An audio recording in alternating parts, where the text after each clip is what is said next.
El joven consagrado a Cristo. Es una conferencia de Monseñor José Ignacio Munilla impartida dentro del Encuentro de Jóvenes por el Reino de Cristo que tuvo lugar en septiembre del año 2018 en Salamanca.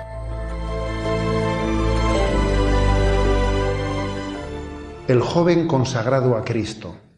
Bueno, con un título así uno puede decir pues un poco lo que, con plena libertad, lo que quiera decir, ¿no? Que en cualquier caso pues suelo acostumbrar a hacerlo, ¿verdad? Pero bueno, voy a hacer una reflexión, un diagnóstico de nuestra realidad y de nuestra vida, al tiempo también que unos consejos o una estrategia de cómo debemos de proceder, ¿no? Aquellos que queremos ser pues hijos del corazón de Jesús en medio de este mundo pues complicado y convulso. Vayamos directamente al grano. Y quiero hablar sobre el contexto en el que un joven consagrado a Cristo vive. Porque el contexto, obviamente, condiciona mucho. Condiciona mucho. Y hacer una lectura de la realidad del mundo en el que vivimos es importante, ¿no?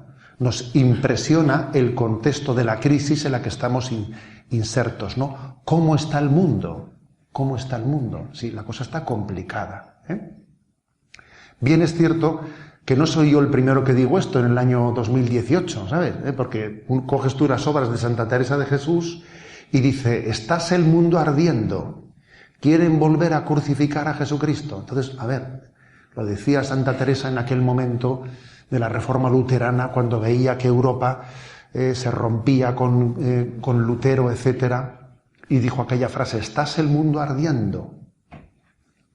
Pero hay que tener los ojos abiertos, ¿no? Para ver el mundo desde el corazón de Cristo. ¿Cómo ve el Señor este mundo, no? He contado 8 aspectos que creo que son verdaderamente llamativos en la crisis mundial. El primero, el que formamos parte de una sociedad con un índice de natalidad tan bajo que jamás se había visto tal cosa. Jamás se había visto en la humanidad que el índice de natalidad tuviese en este momento esa crisis tan grande. Esto es novedoso en la historia de la humanidad. El que acontezca eso, y por cierto, y se hable tan poco de eso, porque a mí me llama la atención que de esto se hable tan poco, es llamativo. En mi opinión puede ser en este momento el indicio más potente de la crisis social. El hecho de que nuestra sociedad se cierre la transmisión de la vida y envejezca de una manera tremenda. Obviamente eso no puede acontecer, no puede estar aconteciendo si no está motivado por una profunda crisis, porque una sociedad que no entrega la vida, que no entrega el relevo a la siguiente generación, es una sociedad que tiene una profunda crisis de esperanza. Transmitir la vida es tener esperanza. Si no se tiene esperanza, uno se cierra en su burbuja, coge la llave y dice, me trago la llave y el último que apague la luz, ¿sabes?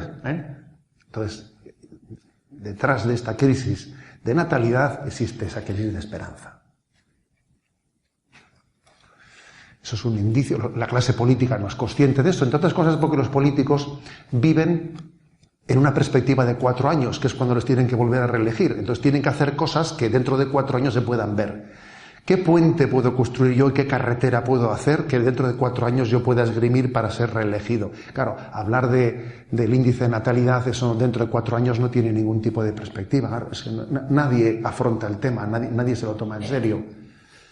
Y además no es una cuestión meramente económica, que también lo es, es un tema muy complejo, pero en el fondo es una cuestión de esperanza, de valores. En segundo lugar, está la crisis migratoria.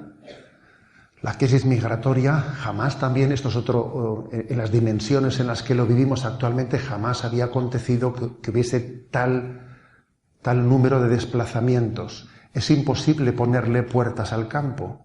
En un mundo globalizado, tal cosa pues es imparable, es un signo de los tiempos. Y Dios tendrá una providencia también con ello. No quiere decir que no deba de ser discernido, etcétera, etcétera, pero es un signo. Porque obviamente somos una gran familia, Somos una gran familia y o apostamos por el bien de todos o no apostamos por el bien de nadie. La razón de la crisis migratoria es la profunda injusticia social del reparto tan discriminatorio de la riqueza a nivel mundial. Esa es la razón última.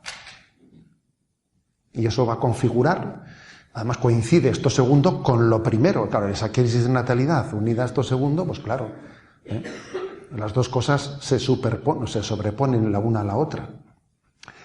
En tercer lugar, lo que tantas veces el Papa suele insistir, esta especie de tercera guerra mundial por partes, ¿no? Por etapas, en una multitud de conflictos bélicos en los que vive el mundo, entre los cuales quizás el de Oriente Medio pues es el más paradigmático, ¿no?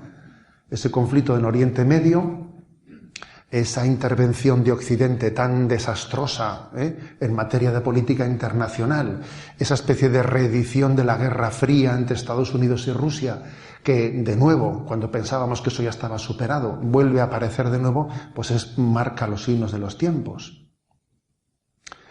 En cuarto lugar, el terrorismo yihadista, capaz de poner en solfa a la sociedad en cualquier momento, ¿no? Esa capacidad de bloquear Occidente cuando se produce un atentado, pues no digo ya como el 11S, sino atentados como los que han ocurrido en París o en Barcelona, que nos colapsan totalmente, ¿no? Y nos ponen patas arriba. Otro elemento también descriptivo de nuestra crisis, la disgregación de nuestra sociedad, ¿no? Por ejemplo, hemos visto lo que ha ocurrido en Europa con el Brexit famoso, lo que ocurre en España con Cataluña, por ejemplo, esa disgregación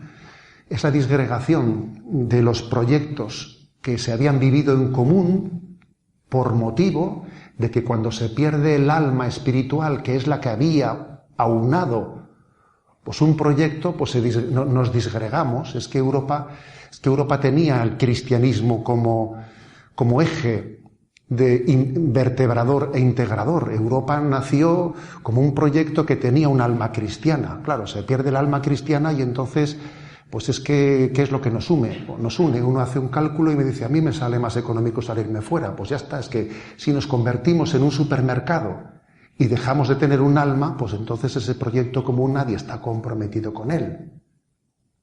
Y a nosotros obviamente nos pasa lo mismo. Es que si no hay un alma común, unos valores compartidos, pues cada uno hace su cálculo y dice, pues yo contigo no tengo nada que ver, cada uno por su lado. Es obvio, ¿no? El cuerpo está aunado cuando tiene un alma. Cuando el alma se separa del cuerpo, el cuerpo se disgrega. La fractura, es curioso, ¿no? La fractura de las dos Españas sigue presente, pero además con una característica que es muy graciosa. Tú ves el típico debate de las noches de la televisión y ahí está la cara perro, ¿no? Pues unos a otros, vamos, agrediéndose, pues tú más, pues yo a ti te saco un máster, pues a ti te saco no sé qué, pues venga, ¿no? Estamos entre nosotros sacándonos másters y cosas que parece que están totalmente enfrentados. Oye, pero si cada vez piensan lo mismo, pero si lo que aquí llamábamos dos Españas de derecha y izquierda, si todo camina hacia un pensamiento único, si en el fondo la sociedad va tragando cada vez más una ideología única, materialista, hedonista, con una concepción antropológica absolutamente rediseñada de la ideología de género, pero bueno, ¿por qué discutís tanto si pensáis igual? Es un problema, esos debates es una cuestión de poder, pero no de visión distinta de la sociedad. Eso también está configurando nuestra vida. Creo que también hay, en séptimo lugar, un problema de crisis de liderazgos. Crisis de liderazgos para hacer frente a esta situación. Surgen populismos, tanto a nivel internacional como nacional, pero faltan figuras que tengan la capacidad de tener una cosmovisión, ¿no?, íntegra, de humanismo verdaderamente cristiano y no estético, que asuma plenamente la doctrina social de la Iglesia en su integridad, repito, en su integridad y no únicamente, ¿no?, en algunos aspectos, y alguien que tenga la capacidad y el carisma de proponerlo públicamente. Esa falta de carismas, esa falta de liderazgos, me atrevo en un público joven como el vosotros, como es el vuestro, a someterla a vuestra consideración. ¿No habrá entre vosotros también, no habrá alguien, ¿no?, en el que el Señor esté pensando para llevar adelante ese liderazgo? Yo me acuerdo que me conmueve el episodio en el que, cuando en Hipona faltaba el obispo, porque el obispo había fallecido, y entonces se juntaron, ¿no? Se juntaron en la iglesia rezando para pedir que Dios le suscitase un pastor. Estaban todos rezando, estaba allí también un tal Agustín. Y entonces de repente, pues la gente, pues, Señor, envíanos un pastor, envíanos un pastor. Y uno gritó, Agustín. Y los otros empezaron a decir, Agustín, Agustín. Y claro, y de repente San Agustín se veía ahí en un rincón de la iglesia diciendo, ¿pero qué están diciendo estos, no? Cuando veía que la gente repetía su nombre. Pues sí, en alguien tendrá que fijarse el Señor en esta especie de orfandad moral y espiritual en la que vive la sociedad. En alguien tendrá que fijarse. Y si se fija en ti, no te asustes ni mires para otro lado. El liderazgo puesto al servicio del Señor y suscitado por el Señor, no por cuenta propia, sino suscitado por Él, pues en el fondo es la consecuencia del profetismo bautismal. Y por último, y no quiero escaquearme, también una crisis eclesial potente, en octavo lugar. Porque es verdad que vivimos una crisis eclesial muy fuerte. Y fuerte, con muchos escándalos, con muchas contradicciones, con muchas crisis de fe, con interpretaciones desequilibradas de lo que es la vida de la Iglesia, con la contraposición de la verdad y de la caridad, pretendiendo contraponer ambas cosas, haciendo lectura de la vida de la Iglesia en clave de discontinuidad con la tradición, en vez de entender, ¿no?, la renovación que la vida de la Iglesia siempre necesita, Ecclesia sempre reformanda, ¿no?, siempre en reforma, pero en clave de continuidad y de fidelidad a la tradición. Pues eso también, esa especie de desconcierto del que somos testigos y la que está cayendo, etcétera, pues también nos da una crisis, un escenario de crisis eclesial potente, ¿no? ¿Cómo está el mundo? ¿Estás el mundo ardiendo? ¿Quieren volver a crucificar a Cristo? Creo que esta lectura de la realidad que he hecho, estos 8 elementos un poco que describen la crisis, son objetivos, y no pienso que sea pesimismo. Es la verdad de una realidad cuando cuando damos la espalda a Jesucristo. Pero sin embargo, después de haber dicho cómo está el mundo, me vais a permitir decir, pero ¿cómo estamos nosotros? ¿Sabe? ¿Pero cómo estamos? Porque en el fondo es más importante esto segundo que lo primero, y lo primero es consecuencia de lo segundo. ¿Cómo estamos? Que la crisis la tenemos por dentro. No sé si habéis escuchado alguna vez esa pequeña parábola que se cuenta de el niño y el puzzle, que es la siguiente, ¿no? Un padre estaba trabajando en su despacho y se había llevado al niño porque no había en casa quien lo cuidase, ¿no?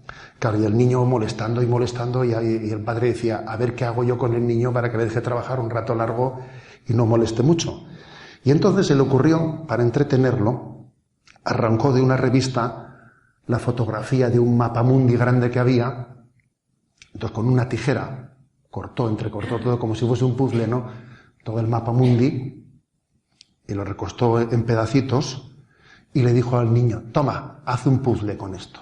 Dijo, con esto tengo para 3 horas, para cuando componga todas las fronteras de este chaval, me va a dejar 3 horas tranquilo, ¿no? El padre siguió trabajando y se pegó la sorpresa de que el niño le vino en 10 minutos o un cuarto de hora con el puzzle hecho, ¿no?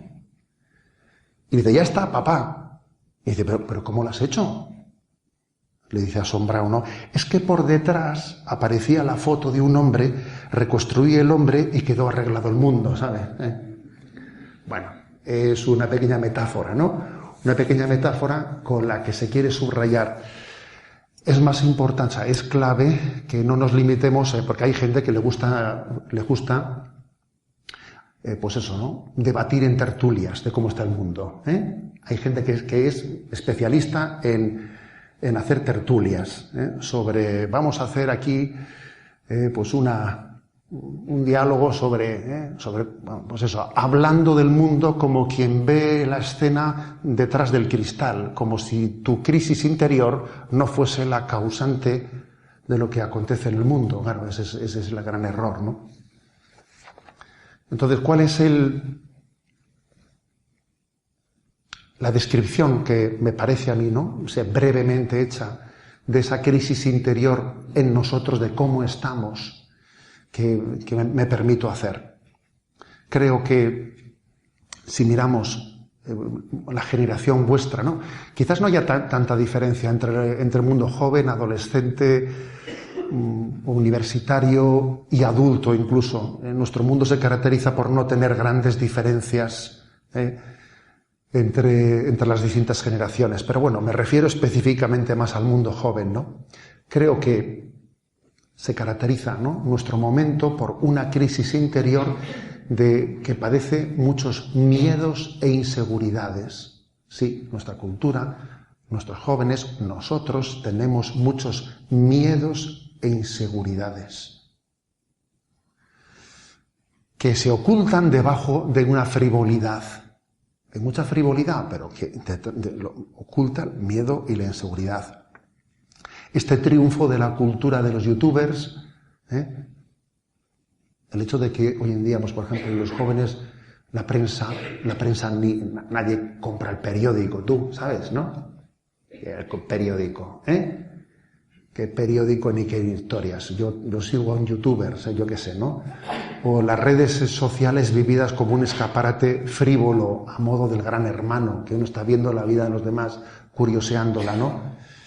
Estrellas y estereotipos estéticos que tienen millones de seguidores y dice, bueno, pero ¿a qué le siguen? No, pues no sé si hay materia para seguir a alguien, ¿no? Tantos complejos y problemas de imagen, ¿no?, que se esconden detrás de esa sociedad de la frivolidad. Fijaros, yo diría que detrás de la frivolidad se esconde una curiosidad. Nos miramos unos a otros con curiosidad. Detrás de la curiosidad se esconde la inseguridad. Detrás de la inseguridad se esconde la falta de autoestima. En última instancia, detrás de los miedos e inseguridades se esconde la carencia de un amor estable, la experiencia de un amor estable en el que fundar la vida. Y en medio de una cultura, ¿no?, en la que nos caracterizamos por tantos miedos e inseguridades ocultadas en medio de la frivolidad, viene Jesús y se presenta diciendo, no temáis, no temáis. Esa forma que tenía Jesús resucitado de presentarse ante los suyos y decir no temáis, tiene gran actualidad. Además de miedos e inseguridades, también yo subrayaría en segundo lugar la dureza de corazón y la insensibilidad, que suele ser un paso posterior al primero. Dureza e insensibilidad, un blindaje.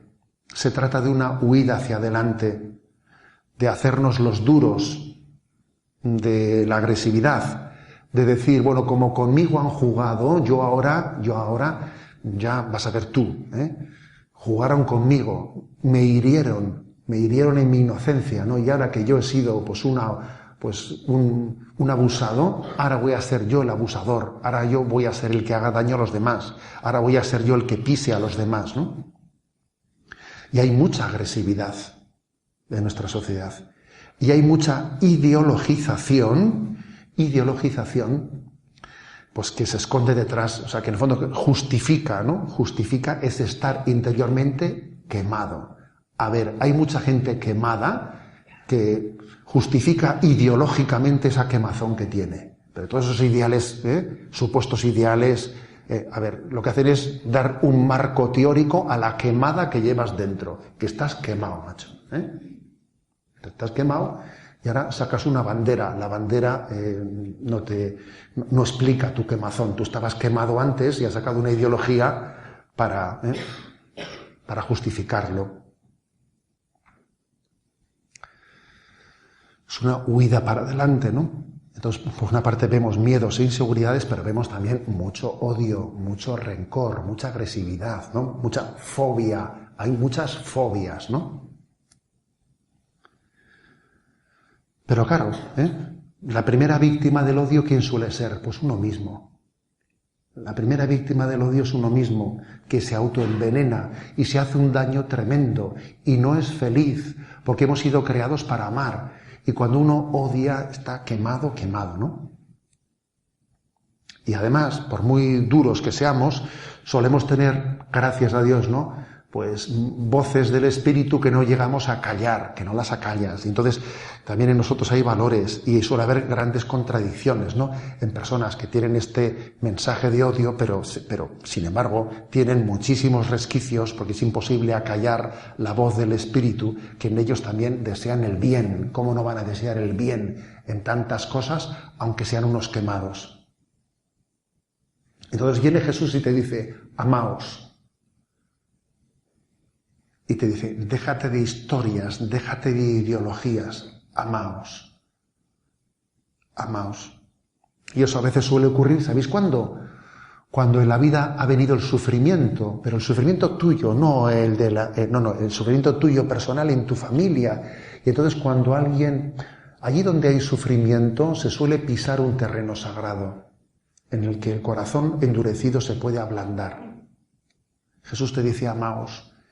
Y la cruz muchas veces suele ser el humus, el contexto en el que odia, pues puede rendir las armas y abrirse al amor. Y en tercer lugar, en cuanto a este, digamos, diagnóstico de nuestro mal interior. Primero he hablado de los miedos e inseguridades. Segundo, he hablado de la dureza e insensibilidad. El tercer elemento que da el diagnóstico de nuestro mal interior es el de la multitud de tubos de escape y de adicciones a las que nos agarramos, a las que las nuevas generaciones se agarran para huir de sus miedos, inseguridades y de sus odios y de sus insensibilidades. El tercer elemento que yo creo que caracteriza nuestra sociedad es la cantidad de adicciones y de tubos de escape, a modos de tubos de escape. Estamos en una sociedad que jamás como hoy todo el mundo ha reivindicado la libertad y jamás hemos sido más esclavos. Una sociedad que dice libertad y al mismo tiempo es adicta y es esclava. Y el fenómeno de la pornografía, el fenómeno de Internet siendo un lugar de esclavización, las nuevas tecnologías, ¿no?, que son capaces de arrancar de nosotros el hábito del señorío, de ser dueños de nosotros mismos, de esclavizarnos, es todo un fenómeno, es un fenómeno en el que se visualiza hasta qué punto el mal lo tenemos dentro, ¿no?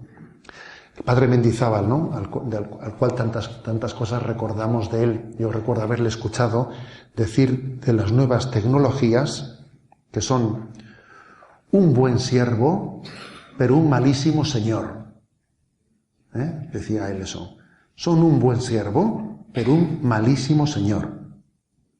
Entonces la esclavitud que todo eso está generando, ¿no?, la introducción de la pornografía a través de Internet es quizás un momento en el que ese rostro del poder del mal en nosotros se visualiza pues de una manera dramática. Y Jesús nos quiere libres, y Jesús se presenta delante de ti igual que te dice, no temas, amaos, te dice, sé libre.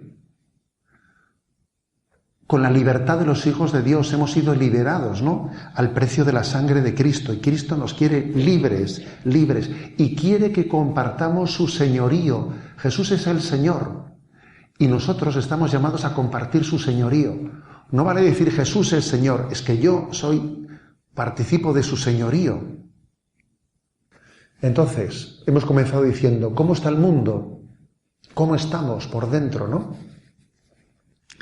Y ahora viene ese momento en el que en el capítulo 3 de San Lucas, entonces allí se presentan delante de Juan Bautista y entonces le preguntan, pues, ¿qué debemos de hacer? Entonces, ¿qué hacemos? Se presentan delante de Juan Bautista. ¿Qué tenemos que hacer? Si la cosa está así, claro, Juan Bautista había predicado, había dicho aquí, convertíos, haced penitencia, esto, lo otro. Bueno, entonces, ¿qué tenemos que hacer? Y Juan Bautista les da una serie de instrucciones, ¿no? Esto obviamente solo lo arregla Dios. Esto solo lo arregla Dios. Cuando decimos cómo está el mundo, hay que decir, el mundo no es de quien lo esclaviza, sino de quien lo libera. Cuando decimos cómo estamos nosotros, hay que decir, mira, el corazón no es de quien lo rompe, sino de quien lo repara. O sea, que esto solo lo arregla Dios, y la última palabra la tiene Dios. Entonces, ¿qué hacemos? ¿Qué debemos de hacer? Porque os recuerdo que hablábamos de el joven consagrado a Cristo. Pues yo diría 3 cosas. 3. Me quiero referir a 3 consejos que creo que son determinantes. El primero, ¿dónde reclinas la cabeza? Porque todos, seamos o no conscientes, reclinamos la cabeza en algún sitio. No me refiero al que estáis dando una cabezada en este momento, sino, a ver, todos reclinamos la cabeza en algún lugar. Recuerdo que el padre Mendizábal, cuando antes de ser sacerdotes, ¿no?, en los ejercicios espirituales de mes que hicimos, pues una de las conclusiones que él nos decía en el mes de ejercicios es esta. A ver, ¿tú dónde vas a reclinar la cabeza? ¿La vas a reclinar en el corazón de Cristo? ¿La vas a reclinar en la televisión? ¿La vas a reclinar en no sé qué tubo de escape? ¿La vas a reclinar en la popularidad? ¿Dónde vas a reclinar tu cabeza?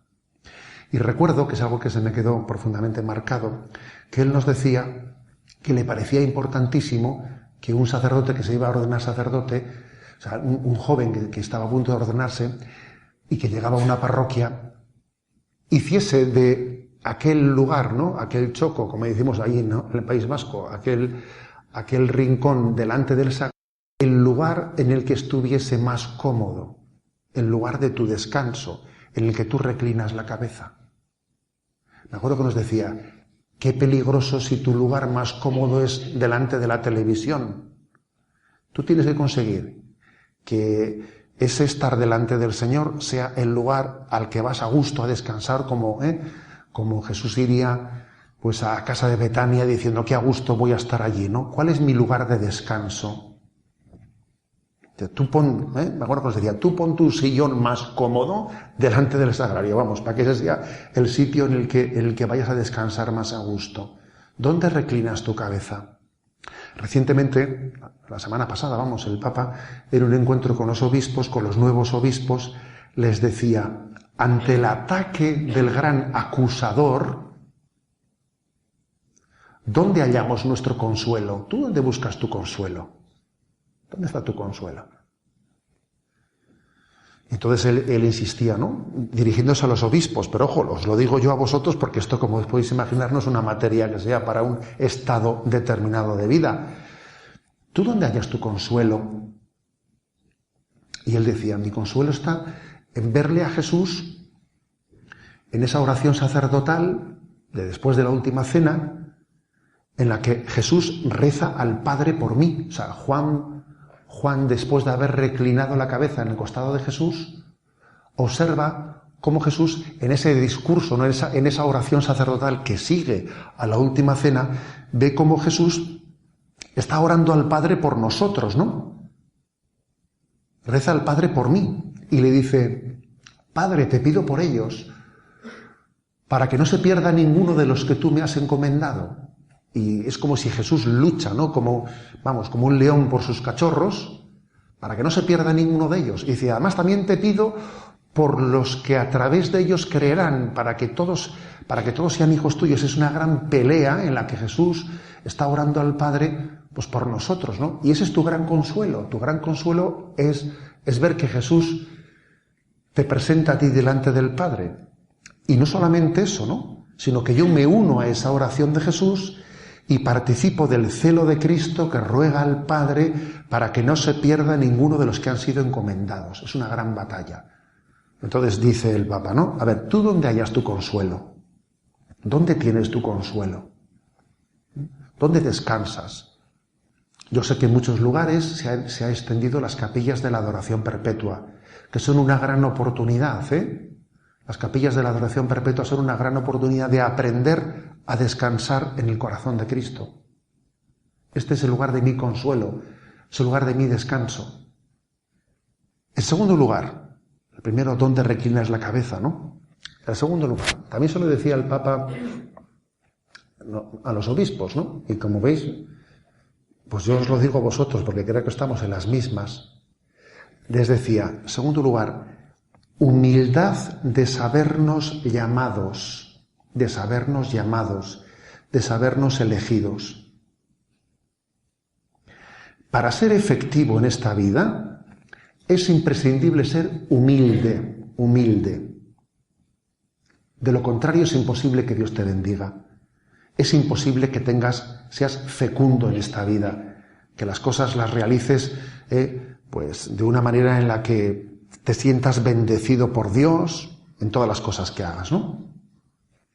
Ahora, cuando uno tiene conciencia de que yo no soy el protagonista último de lo que hago, sino que es Cristo quien vive en mí.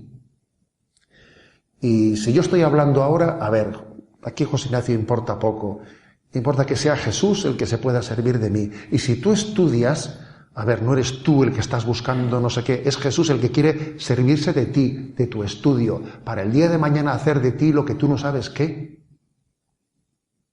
Y tú dices, Señor, yo no sé qué quieres hacer conmigo, pero sé que tienes un designio y yo me pongo en tus manos. Y tú llevas adelante, o sea, vives tu vocación con esa conciencia de ser un instrumento. Eso cambia la perspectiva. Trabajas de una manera distinta. El estudio, el noviazgo, las amistades, el apostolado, la política, todo es distinto. Si uno tiene conciencia humilde de ser instrumento, las cosas cambian, ¿eh? Yo estoy continuamente en clave de decir, a ver, Señor, ¿qué quieres de mí? Tú sabrás, yo hoy voy, si tengo esa tarde de estudio, voy a empollar, pero a tope para ponerme a tu servicio. Lo voy a hacer porque tengo el honor de haber sido llamado por ti a hacer esto que ahora me toca hacer. Tengo el honor de que si ahora me he matriculado en no sé qué curso, tú me has llamado a estar en este servicio y tengo el honor de servirte. Hay una parte de la plegaria eucarística que dice algo hermoso, dice, nos haces dignos de servirte en tu presencia. Me haces digno de servirte en tu presencia. Ahora, si estoy trabajando, si estoy viviendo un noviazgo, si estoy en las amistades, si estoy en el apostolado, en un grupo de catequesis, en lo que sea, o sea, me has hecho digno de servirte. Yo soy un instrumento tuyo. Este es tu proyecto, Jesús, no es el mío. Es tu vocación, no mi ocurrencia. Hay que vivir la vida en esta clave de sabernos llamados. Dios tiene un designio, Dios tiene un plan. No se trata de que yo tenga una ocurrencia, un sueño. Yo no soy un inventor, sino un descubridor de mi vocación, que es bastante distinto, ¿sabes? Ser inventor o descubridor. Entonces eso te cambia la vida. Te cambia la vida, es como un giro copernicano, en el que pasas de percibir la realidad desde mi yo, a entender que Cristo nos llama, y entonces, pues uno discierne cómo son las llamadas de Dios, y se siente instrumento suyo, y eso lo hace ser muy humilde y muy eficaz, ¿sabes? porque aquí somos eficaces cuando somos humildes. Y uno puede tener la parresía y hacer muchas cosas sin que se le suban a la cabeza, porque es instrumento de Dios, ni más ni menos. Un consagrado consagra todo lo que toca. Tú estás consagrado por Cristo en el bautismo. Tú tocas esto y ha quedado consagrado, ¿sabes? Tú coges los libros que te han dado para el curso, los has tocado, ¿verdad? Ya están consagrados. Tú tienes un noviazgo, ¿no? Le agarras a tu novia de la mano, ya la has consagrado. Esto funciona así. Y me entendéis la imagen, ¿no? No estoy hablando de magia, ¿eh? Estoy hablando obviamente estoy hablando de que es que el consagrado, en su vocación interior, todo aquello que Dios ha puesto en su camino queda consagrado, queda integrado en un plan de redención de Dios. Trabajo, estudio, familia, noviazgo, política, sí, política, amistades, apostolado, todo queda consagrado. En tercer lugar, primero he dicho dónde reclinas la cabeza. En segundo, ¿no? La humildad de entregarte como siendo instrumento de Cristo, sabiéndote elegido, porque es su proyecto y no el tuyo. En tercer lugar, los envió de dos en dos. Los envió de dos en dos. Creo que en este momento de la historia tenemos que ser conscientes de nuestras debilidades. Dios no nos ha querido autónomos. Dios no nos ha querido autosuficientes. Es bastante obvio esto, ¿eh? No es más que ponernos delante del espejo, ¿eh? Uno se pone delante del espejo y dice, no, autónomo yo, ¿sabes? Dios no ha querido que uno tenga todas las cualidades, las capacidades. No ha querido. Nos ha querido, bendita providencia de Dios, nos ha querido, pues con dones y con talentos, pero con limitaciones y con heridas. Así lo ha permitido Dios. En parte por creación y en parte también pues por nuestro pecado, las dos cosas combinadas, ¿no? ¿Qué parte es de cuál? Déjate de historias. O sea, vamos a la práctica. O sea, Dios nos ha querido limitados. Entre todos hacemos uno, ¿eh? Yo a veces suelo decir en plan de broma, ¿no? No sé si entre todos hacemos uno, ¿eh? Cuando uno ve pues los límites de un sitio y de otro. Los que me conocen me escuchan a veces decir esta expresión, ¿no? En plan de medio ironía. No sé si entre todos hacemos uno. Sí, entre todos hacemos uno, pero con Cristo en medio, ¿eh? Entre todos hacemos uno en Cristo. Y Dios ha querido que nos conjuguemos y que nos complementemos. Y aunque suene a chiste, pues eso, dice, entre un cojo, un tuerto y un manco, entre todos hacemos uno, ¿sabes? Y es verdad, forma parte de esa providencia de debilidades, pues compensadas, porque es así. Uno tiene un talento y yo a veces he contado la anécdota de que cuando hicimos el Camino de Santiago, que estaba con nosotros el difunto Miquel Biain, que él era un poco el más conocedor del Camino de Santiago y el que nos guiaba. Fuimos un grupito desde Zumárraga y bueno, llegamos hasta Santiago y una de las cosas que reflexionábamos en la llegada, cuando hacíamos una pequeña lectura retrospectiva, era la de decir, fíjate tú, como todos hemos tenido, no recuerdo si éramos 7, 8 o 9, no sé cuántos fuimos los que fuimos, pero todos tuvimos nuestros días malos, nuestros días de bajón, ¿no? Nuestros días que te daba la pájara y parece que ni te sostenía el cuerpo, ¿no? Y providencialmente siempre fue a turnos, siempre fue a turnos. No era todos a la vez, era por turnos. Tú dirías, a ver mañana a quién le toca esto, Y la cosa era, hoy por ti, mañana por mí, pero Dios se las valió para que esa especie de debilidades fuesen a turnos y llegásemos todos a Santiago, como esa imagen de la puerta de la gloria, llegásemos todos juntos, diciendo, madre mía, ¿no? Esto ha estado una especie de orquesta en la que las debilidades también formaban parte de ese director de orquesta, ¿no? Y fíjate, aquí hemos llegado todos, ¿no? No ha habido día en el que a alguno no le tuviesen que quitar la mochila y llevársela, Bueno, pues les envió de dos en dos, quiere decir que tenemos conciencia de ello. El Papa ha repetido una expresión que a mí me parece de las más certeras, ¿no?, que yo le he escuchado en su pontificado. Decía él: ¿qué es la fidelidad? Y responde: la fidelidad es la debilidad bien acompañada. Es la debilidad bien acompañada. Y luego añade: y puesta en diálogo con el Señor.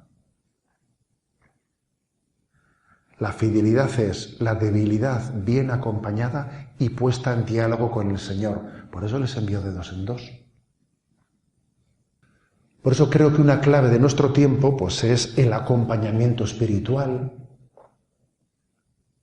Una clave de nuestro tiempo es el don de consejo, el recibir el consejo, el discernimiento también de los carismas que me ayudan en la vida. Pues si Dios pone carismas determinados que me ayudan. Y no puede ser más de uno, ¿eh? Carismas que dice: es providencial que Dios haya puesto, oye, pues quien a buen árbol se arrima, buena sombra le cobija, le decía hace un rato uno de vosotros, ¿no? Pues es verdad, Dios pone determinados carismas, lugares, Dios me ha puesto esto en el camino. Parece que esto estaba puesto para mí. Pues mira, aquí que vengo y Dios me alimenta en este lugar. Dios los envió de dos en dos. Es que es así. O te piensas, el acompañamiento espiritual es un tema clave, ¿eh? Y aquí estáis muchos sacerdotes también. Sin duda alguna, hoy en día en nuestro ministerio, algo a lo que le tenemos que dar prioridad es el acompañamiento espiritual. Que requiere una autodisciplina muy grande por parte del sacerdote, ¿eh? El acompañamiento espiritual. Y también hay muchísimas personas que, pues que están heridas, igual algunas en el sacerdote pues buscan en el acompañamiento espiritual, pues confunden el casi estar buscando a alguien al que darle la brasa, y el sacerdote tiene que aprenderle, enseñarle también a cómo ser austero en la manera de tener un acompañamiento espiritual y no apegarse, porque también a veces el acompañamiento espiritual consiste en que las personas que tienden a apegarse, a decirle: no, recibe un consejo y camina tú, y sigue caminando. Pero el mundo necesita acompañamiento. Y la mejor manera de acompañar es dejarte acompañar. Dejarte acompañar. A mí este año, por ejemplo, me ha emocionado que por algún sacerdote nuevo, ¿no?, pues que ha llegado, y algunas nuevas pues incorporaciones a la diócesis, etcétera, ¿no? Igual viene un sacerdote, oye, y tiene la maleta sin deshacer, ¿no? Todavía no ha hecho ni la mudanza ni nada, ¿no? Y pasa ahí y le saluda al obispo y va y te dice: don José Ignacio, tal, y ¿algún consejo me da usted pues para buscar aquí director espiritual, acompañante espiritual? Y te emociona ver que alguien que todavía no ha hecho su mudanza, que todavía no sabe dónde va a tener los huesos colocados porque no ha visto ni el piso,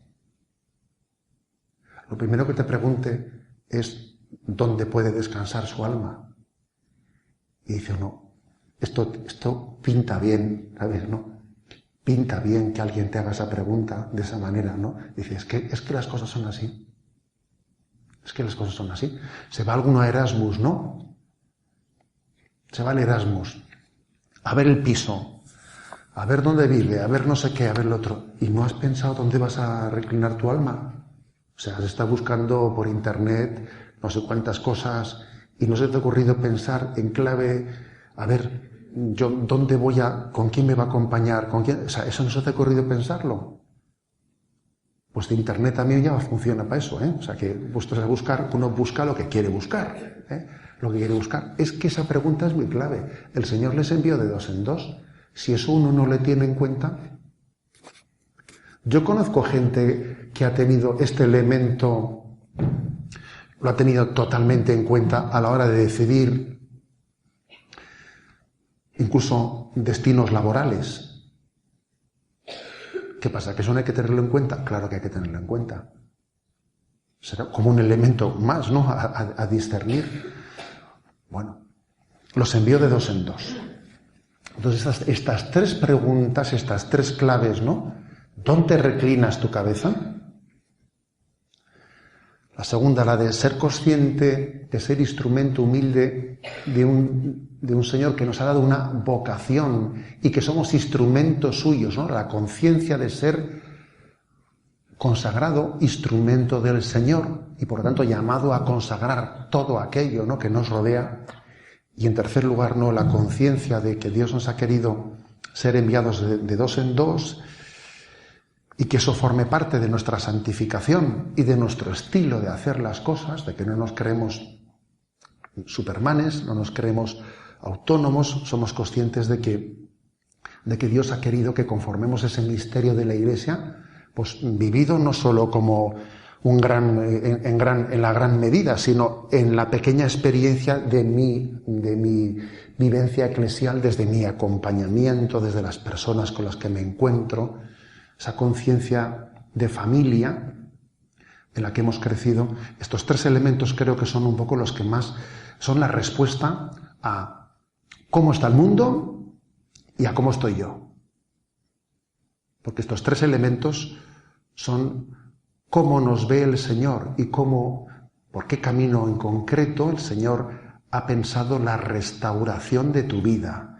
La restauración de tu vida, porque lo repito, que nuestro corazón no es de quien lo rompe, sino de quien lo ha restaurado, reparado. De que este mundo no es de quien lo ha esclavizado, que es Satanás, sino de quien lo ha liberado, que es Jesucristo Rey. Finaliza en Radio María esta conferencia de Monseñor José Ignacio Munilla titulada El joven consagrado a Cristo. Fue impartida dentro del Encuentro de Jóvenes por el Reino de Cristo que tuvo lugar en Salamanca en septiembre del año 2018.